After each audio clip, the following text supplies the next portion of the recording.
দর্শক সরাসরি দেখছেন কালবেলা, যুক্ত রয়েছি শাহবাগ থেকে। চাকুরিতে বয়সীমা ৩৫ চেয়ে আবারও শিক্ষার্থীরা বিক্ষোভ কর্মসূচি পালন করছে এই শাহবাগের প্রজন্ম চত্বরে। সেখান থেকে আমরা যুক্ত রয়েছি। বৈষম্যবিরোধী ছাত্র আন্দোলনে শহীদদের প্রতি বিনম্র শ্রদ্ধা এবং আহতদের সুস্থতা কামনা এমন ব্যানারে তারা একটি মহাসমাবেশের ডাক দিয়েছিল আজকে, এবং পূর্ব ঘোষিত কর্মসূচি অনুযায়ী তারা এখানে অবস্থান নিতে শুরু করে। আমরা দেখছি এখানে ৩৫ অর্থাৎ চাকুরিতে আবেদনের বয়সীমা ৩৫ প্রত্যাশী কিছু শিক্ষার্থীরা তারা এখানে বিক্ষোভ কর্মসূচি পালন করছে এবং হাতে ব্যানার ফেস্টুন রয়ে কিন্তু তারা দাঁড়িয়ে রয়েছে।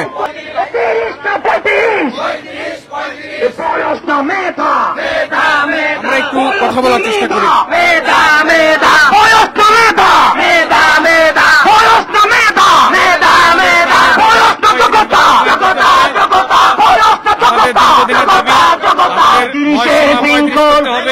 এবার জনগণের দাবি এবং প্রাণের দাবি আমাদের বাস্তবায়ন করতে হবে।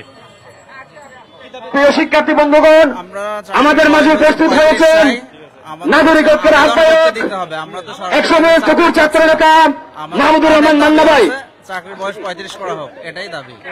এক দাবিতেই আমরা এখানে আসছি, আমাদের আর কোনো উদ্দেশ্য নাই। আমাদের একটাই দাবি হচ্ছে ৩৫ চাই আমরা।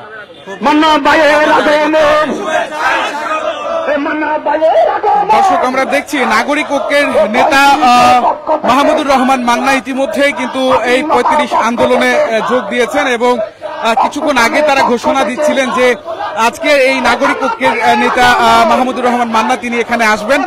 আমরা দেখছি এবং তারা কিন্তু স্লোগান দিচ্ছে। আমরা আপনাদেরকে জানানোর চেষ্টা করবো তা মাহমুদুর রহমান মান্না এই ৩৫ আন্দোলন নিয়ে তিনি কি বলছেন।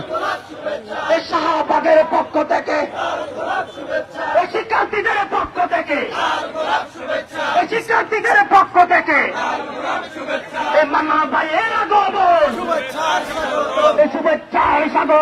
আমরা দীর্ঘ ১২ বছর যাবৎ ৩৫-এর জন্য সংগ্রাম করে যাচ্ছি, কিন্তু বিগত স্বৈর সরকার, ফেসিস্ট সরকার এবং তার নিয়োগকৃত পিএসসি আমাদের এই যৌক্তিক দাবিকে ভুলভাবে ব্যাখ্যা করেছে, নানা সময় উপহাস করেছে, তামাশা করেছে। অত্যন্ত দুঃখজনক হলেও সত্য, আমাদেরকে নানাভাবে আশার আলো দেখিয়ে তারা আমাদের সাথে প্রতারণা করেছে। তারই পরিণতি স্বরূপ শিক্ষার্থী সমাজ, যুব সমাজ, এদেশের জনতা স্বৈরাচারের পতন ঘটিয়েছেন। এখন আমরা অত্যন্ত আশাবাদী, কারণ আজকের সরকার বৈষম্যহীন সরকার, জনতার সরকার, ছাত্রদের সরকার এবং অধিকার আদায়ের সরকার। আমরা এজন্যই আজকের আমাদের মহাসমাবেশ থেকে ৩৫ নিয়ে ঘরে ফিরবো ইনশাল্লাহ। আমরা প্রত্যেকেই নিয়াত করে এসেছি, আমরা ৩৫-এর বিজয় মিছিল নিয়ে ঘরে ফিরবো এবং আমাদের বর্তমান উপদেষ্টাকে দৃষ্টি আকর্ষণ করছি, আজকের মধ্যে আপনারা ঘোষণা দেন এবং অনতিবিলম্বে প্রজ্ঞাপন জারি করুন। এই প্রত্যাশায় আমাদের ধন্যবাদ আপনাদেরকে, ধন্যবাদ মিডিয়ার ভাই ও সহকর্মীদেরকে।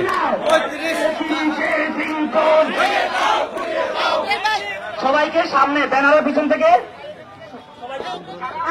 দর্শক, আমরা আপনাদেরকে দেখানোর চেষ্টা করছি শাহবাগের প্রজন্ম চত্বর থেকে। আমরা ঠিক জাতীয় যে জাদুঘর রয়েছে সেখানে রয়েছে এবং এখানে কিন্তু ৩৫ অর্থাৎ চাকরিতে আবেদনের বয়সীমা ৩৫ চেয়ে তারা আন্দোলন অর্থাৎ বিক্ষোভ কর্মসূচি পালন করছে।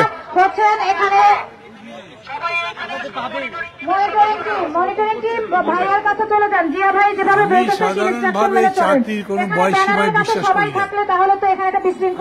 দেখেন, এমনি যে এই যে চুক্তি ভিত্তিক নিয়োগ দেওয়া হয় না, সেইখানে কোন বয়স কনসিডার করা হয় না।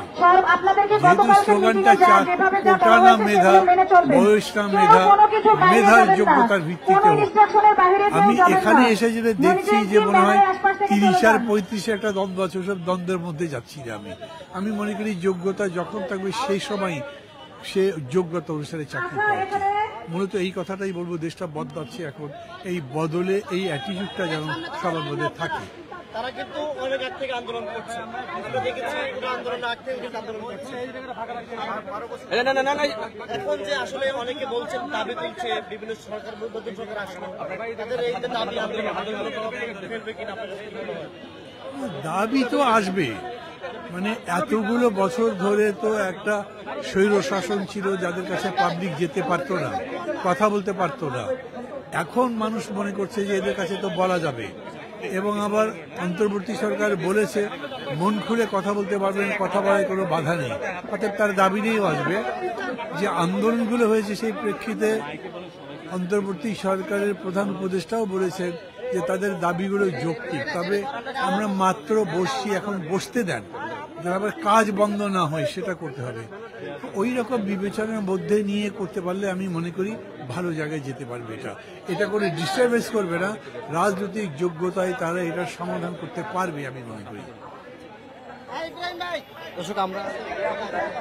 দর্শক, আমরা নাগরিক ঐক্যের নেতা মাহমুদুর রহমান মান্নার সাথে কথা বলছিলাম এবং তিনি আমাদেরকে যেমনটি জানিয়েছে যে আসলে চাকুরিতে বয়সসীমার যে বয়স যে সীমা সেটি আসলে তিনি বিশ্বাস করেন না।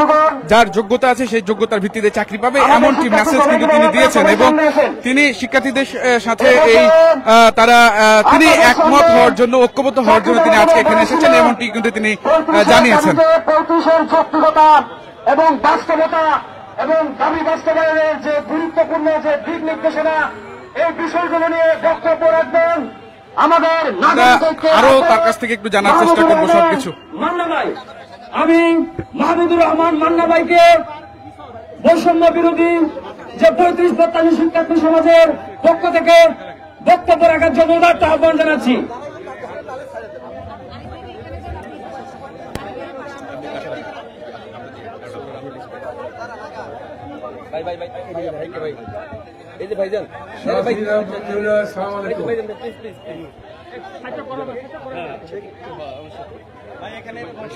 এই প্রচন্ড গরমের মধ্যে রোদে যারা দাঁড়িয়েছেন তাদের সবার সাথে আমি সংহতি প্রকাশ করছি। আপনারা দেখছেন স্বৈরাচারের পতনের পর অন্তর্বর্তী সরকার দায়িত্ব নিলে দেশ জুড়ে প্রায় সর্বস্তরের মানুষ, সব শ্রেণী পেশার মানুষ তাদের নিজেদের অভাব, অভিযোগ, দুঃখ, দুর্দশা, দাবি নিয়ে পথে নেমেছেন।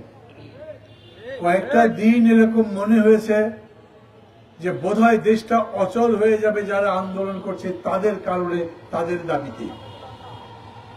কিন্তু আমি এই সরকারকে ধন্যবাদ দেই, অল্প দিনের মধ্যেই যেটা একটা বড় সংকট হতে পারত সেই সংকটকে তারা একভাবে সামাল দিয়েছে।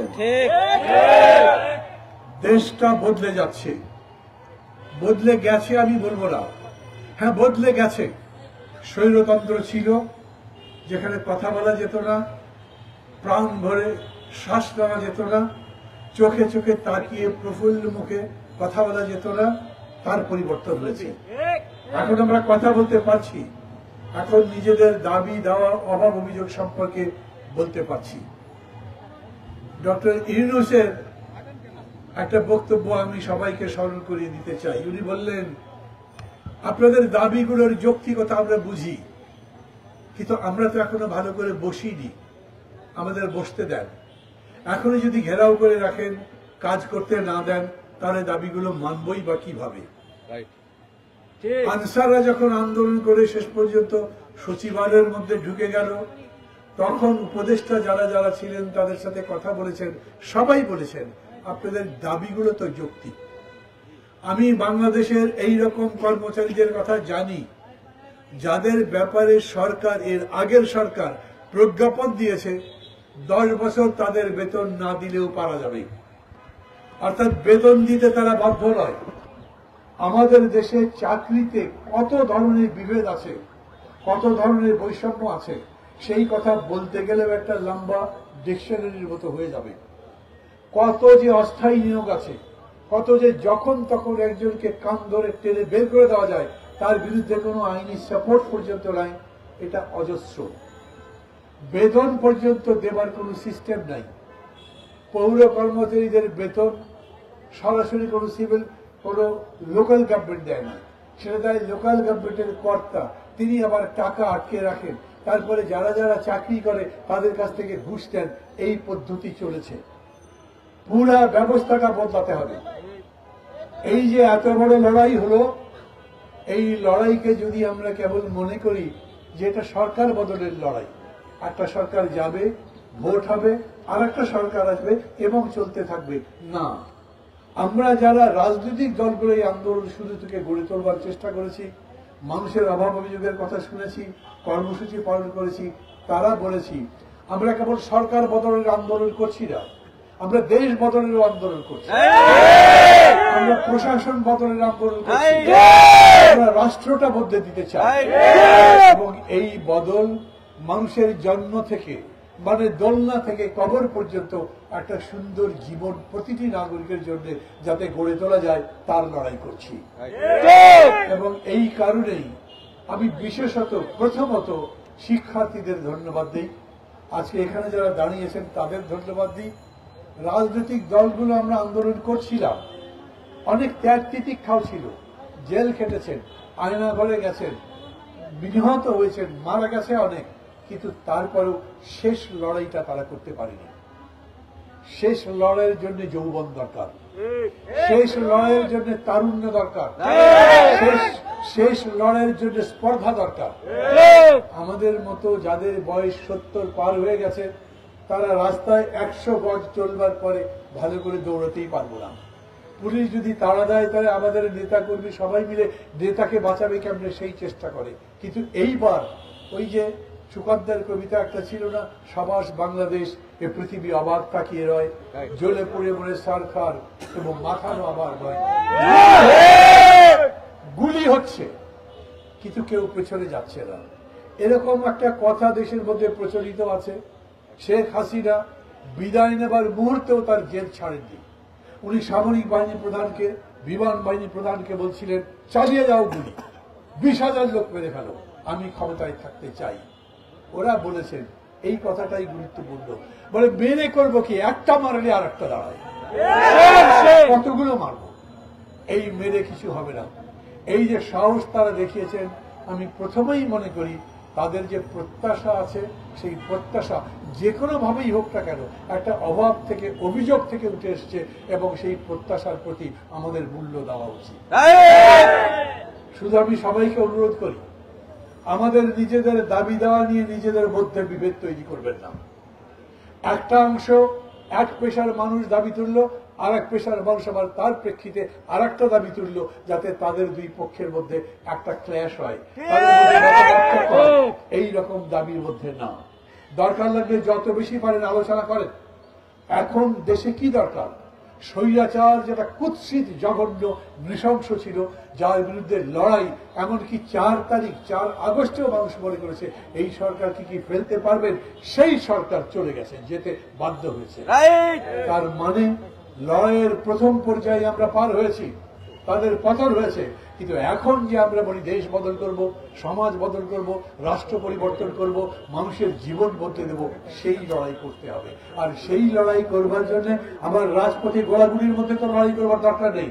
এখন পুলিশ আমাদের উপর গুলি করবে না, এখন সামরিক বাহিনী আমাদের উপর নির্যাতন করবে না, এখন রাষ্ট্রযন্ত্র জনগণের প্রতিপক্ষ হয়ে দাঁড়াবে না, এটাই হবার কথা। আর তাই যদি হয় তাহলে আমাদের নিজেদের মধ্যে যত বেশি সম্ভব ডিসকোর্স লাগবে, কথাবার্তা বলতে হবে, নিজেরা নিজেদের পরস্পরকে বোঝার চেষ্টা করব এবং তার মধ্যে দিয়ে সম্মিলিত শক্তির মাধ্যমে আমরা এই লড়াইটা করবার চেষ্টা করব। আমি মনে করি এই পথে আমরা জয়যুক্ত হতে পারব। আমি একটা দুটো ঘটনা আপনাদের বলবো, দেশের পরিস্থিতি কত খারাপ, কত মানুষ মারা গেছে। সরকার সব শেষে বলছেন 800 জনের কথা জানা গেছে, 20,000-এর মতো আহত।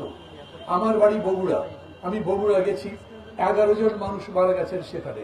তাদের কবরগুলোতে গিয়ে শ্রদ্ধা জানাতে চেষ্টা করেছি, পতাকা টাঙিয়েছি, ফুলের মালা দিয়েছি, ফুলের তোড়া দিয়েছি। একটা কবরে গেলাম, অনেকগুলো বাড়ির পেছনে যতগুলো টয়লেট আছে তার পেছনে সেই কবর। আমি সেই কবরের উপরে পতাকা দিলাম, ফুলের মালা চড়ালাম। তারপরে আমি জিজ্ঞেস করলাম এই রকম জায়গায় কবর কেন? অন্য ভালো কোনো জায়গায় দেওয়া গেল না? তার স্ত্রী দাঁড়িয়েছিলেন, তার সন্তান দাঁড়িয়েছিলেন, অধবদল, আমার দিকে তাকানো নি। এলাকার লোকজন বলল লাশটা যখন আসলো তখন ওকে মাটি দেবো কোথায়? ওর তো কোনো মাটি নেই, কোনো জায়গা নেই পৃথিবীতে। ভাবেন কারা লড়াই করেছে, কারা জীবন দিয়েছে। আজ আমাদের দরকার ওদের জন্য কাজ করা।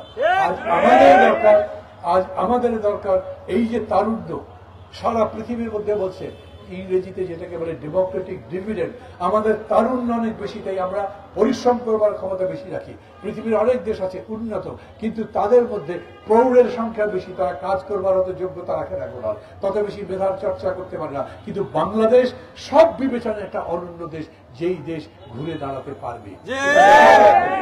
এবং সেই জন্যই আমরা বলি এই পরিবর্তনের লড়াইয়ের মধ্যে আমরা সবাই সামিল থাকি। আবার বলি 30 নাকি 35 এই বিতর্ক আমি খুব ভালো করে বুঝি না, কিন্তু আমি মনে করি চাকরির আবার বয়স সীমা কি? আমার যদি যোগ্যতা থাকে তাহলে 40 বছর বয়সে আমি চাকরি পেতে পারি। একজন সামরিক বাহিনীর অফিসার, একজন আমলা, নিজেরা চাকরি শেষ করবার পরে যদি আবার চুক্তি ভিত্তিতে নিয়োগ পেতে পারে, তাহলে এই তরুণ যারা ইতিহাস তৈরি করবে তারা পাবে না। এমন একটা পদ্ধতি করতে হবে আমাদেরকে, যাতে আমাদের লেখাপড়ার জন্য, মেধার চর্চার ক্ষেত্রে, তাদের নিয়োগ করবার জন্য, তাদের চাকরির ক্ষেত্রে কোন ধরনের বৈষম্য না হয়। আমি আবার বলি, একদিনই হবে তা মনে করবার দরকার নেই। যারা হঠাৎ করেই মনে করেছেন সরকার বদলেছে, এখনই ভোট দিয়ে দাও, তারপরে নতুন সরকার সে সব করবে, নিশ্চয়ই ভোট দিতে হবে। এই সরকার চিরজীবনের জন্য আসেনি। আর সংস্কার কোথাও থেমে থাকে না। একটা ঘর যেমন প্রতিনিয়তই আপনি রং করেন, ঝাড় দেন, পরিষ্কার করেন, ঘরটাকে ঝকঝকে তকতকে নতুন রাখবার চেষ্টা করেন, রাষ্ট্রকেও সেরকম প্রতিনিয়ত সংস্কার করতে হয়, প্রতিনিয়ত তার উন্নতি সাধন করতে হয়, প্রতিনিয়ত এই রাষ্ট্র যাতে সামনে এগোতে পারে তার ব্যবস্থা করতে হয়। এই জন্যই চলমান একটা সংস্কার, কোথাও থামিয়ে দেবেন তা তো নয়। অতএব যদি কেউ বলেন সংস্কার শেষ করি তারপরে ভোট, সেই কথা যেমন সত্যি নয়, তেমনি বলি নির্বাচনের পরিবেশই হয়নি তখন ভোট, সেটাও কোনো সত্যি কথা নয়। আজ ভোট করতে পারবেন? থানায় যান, পুলিশ অভিযোগ দেয় না। পুলিশকে বলেন এই ঘটনা ঘটেছে, একবার গিয়ে দেখে আসেন, পুলিশ তদন্ত করতে যেতে সাহস পাবে না। এই সরকার, বিগত সরকার এই পুলিশ বাহিনীকে তাদের নিজেদের স্বার্থে এত নৃশংস নিষ্ঠুর ভাবে ব্যবহার করেছিল, মানুষ পুলিশের নাম শুনতে পারত না। আন্দোলনের মধ্যে আপনারা সেটা দেখেছেন, কত বড় হিংসাত্মক ঘটনা ঘটেছে। কিন্তু আমরা আবার আগের জায়গায় ফিরে আসছি। আমরা জানি পুলিশ এখনো ভয় পায়, তারা মনে করে তদন্ত করতে গেলে এক পক্ষ যদি হামলা করে আর এক পক্ষ হয়তো পক্ষে থাকবে, কিন্তু উভয় পক্ষ যদি ঝগড়া করতে থাকে তাহলে পুলিশ কাজ করবে কেমনে? আমরা বলি যতক্ষণ পর্যন্ত পুলিশ ঠিক মতো কাজটা করবে ততক্ষণ পর্যন্ত দেশের অভ্যন্তরীণ আইন শৃঙ্খলতা রক্ষা করতে পারবেন না, বানাতে পারবেন না। এই কারণে ওই ব্যাপারে যত্নবান হতে হবে। পুলিশ বলেন, সিভিল ব্যুরোক্রেসি বলেন, নির্বাচনে যারা যারা যুক্ত আছে, এমনকি কালো টাকার যদি দৌরত্ব থাকে তাহলেও সেটা হবে না। যারা আন্দোলন করছে এখন 30 বা 35, তাদের জন্য বলি এই সরকার যতক্ষণ স্থিত হতে না পারবে ততক্ষণ পর্যন্ত এইসব ব্যাপারে স্পষ্ট সিদ্ধান্ত দিতে পারবেন বলে আমার মনে হচ্ছে না। এখন পর্যন্ত দেননি। তারা বলেছেন, যেমন আনসারদের আন্দোলনের শেষ পর্যায়ে তারা বলেছেন আমরা আপনাদের সব দাবি যৌক্তিক মনে করা সত্ত্বেও এটাতে কত টাকা লাগবে জানি না, সেই টাকা অর্থ মন্ত্রণালয়ের কাছে আছে কিনা, সেই টাকা দিতে পারবো কিনা তা জানি না। ঠিক একইভাবে যদি 30 বা 35 যাই করেন তার ইমপ্লিকেশন কি হবে সেটা যদি সরকার বুঝে না বলে, চাপাবাজি করে কিন্তু এখন যে কোনো সরকারের কাছে গেলে না তিনি বলেন আমি আছি আপনাদের দাবির সাথে, ইনশাল্লাহ 3 মাসের মধ্যে করব, এই ধরনের 420 গিরি, এই ধরনের আচরণ উচ্চারণ দিয়ে এখন নেতৃত্বের সেই যোগ্যতা চাই, সেই প্রজ্ঞা চাই, সেই ধরনের মেধা, ভবিষ্যৎ দেখবার মতো দূরদৃষ্টি চাই, যারা এই দেশকে বুঝবেন যে আমি যদি 3 বছরও থাকি তাহলে 3 বছরে এই আমার রোডম্যাপ, এখান থেকে আমি এত দূর যেতে পারবো। এবং সেই কাজ করে তারা এমন একটা পরিস্থিতি তৈরি করবে, এর পরে যারা নির্বাচন আসবেন তারা যদি মনে করেন এইবার তো আমরা পেয়েছি ক্ষমতা, উইনার টেক্স অল, আমি জিতেছি অতএব যা খুশি তাই দিয়ে নেব, ওই পথ যাতে বন্ধ করা যায়, আবার যাতে স্বৈরতন্ত্রের পুনরাবির্ভাব না হয় সেই রকম ব্যবস্থাও এটার মধ্যে করতে হবে। আমি রাজনীতি করি বলি প্রতিনিয়ত লড়াইয়ের মধ্যে দিয়ে জীবন, রাষ্ট্র উন্নত হতে পারে এটা বিশ্বাস করি। এবং সেই বিবেচনা থেকেই বলছি সরকারে যারাই আছে ভালো কাজ করবে সমর্থন করছি, কিন্তু তার মানে নিরঙ্কুশ সমর্থন। যদি কোনো ভুল করেন তাহলে ভুলটা বলবো, যদি কোনো অন্যায় করেন তার প্রতিবাদ করব। আমরা মনে করি ডক্টর ইউনূস একজন যোগ্য মানুষ, রাজনৈতিক ভাবে বলছি না, কিন্তু দেশ বদলাবার জন্য, রিফর্মের জন্য, সংস্কারের জন্য উনি একটা অনন্য উদাহরণ। পৃথিবীব্যাপী এটা করে দেখিয়েছেন। কিন্তু আবার বলি, কেবলমাত্র অর্থনৈতিক সংস্কার নয়, এটার সাথে রাজনীতিও যুক্ত আছে।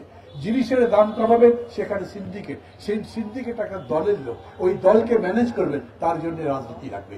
যেই জায়গায় যান, রাজনীতি ব্যতিরেকে কিছু হয় না। একটা সময় ছিল না, উই হেট পলিটিক্স হ্যাশট্যাগ চালু হয়েছিল। এখন আমি দেখলাম সেই যুবক, সেই ছাত্র, সেই শিক্ষার্থী বলছেন রাজনীতিবিদ ছাড়া তো দেশ চলবে না। রাজনীতিবিদ মানে ধান্দাবাজি না, রাজনীতিবিদ মানে সত্যি সত্যি রাজার নীতি নয়, রাজনীতি মানে রাজ্যের নীতি। রাজ্যের কল্যাণ কেমনে হবে, রাজ্যে যারা বাস করেন নাগরিক, তাদের কল্যাণ কিভাবে হবে, সেই কাজ করবেন তারা। এবং সেইটা করবার জন্য ডক্টর ইউনূস এখন পর্যন্ত যা করেছেন, কোনো চাঁদাবাজির খবর তো নাই, কোনো লুটপাটের খবর নাই, কোনো উপদেষ্টা বা কোনো সরকারের নামে আঙ্গুল তুলে অভিযোগ করতে পারবেন সেরকম তো নাই।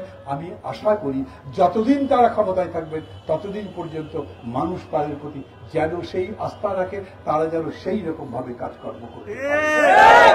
মাঝে মাঝে এরকম হতে পারে দুই একটা ব্যাপারে তাদের কথাবার্তা হয়তো বাস্তব পরিস্থিতির সাথে মিলবে না, কিন্তু সাথে সাথেই যাতে আবার বুঝে নেন, তাদের দেখে সারা বাংলাদেশের সংস্কৃতি বদলাবে, সাহিত্য বদলাবে, মানুষের কথাবার্তা বলবার ধরন বদলাবে, চিন্তা বদলাবে, ব্যবহার বদলাবে, এক রাজনৈতিক দলের সাথে আর এক রাজনৈতিক দলের সম্পর্ক বদলাবে। আমরা সত্যি সত্যি গুণগতভাবে রূপান্তরিত একটা বাংলাদেশ চাই।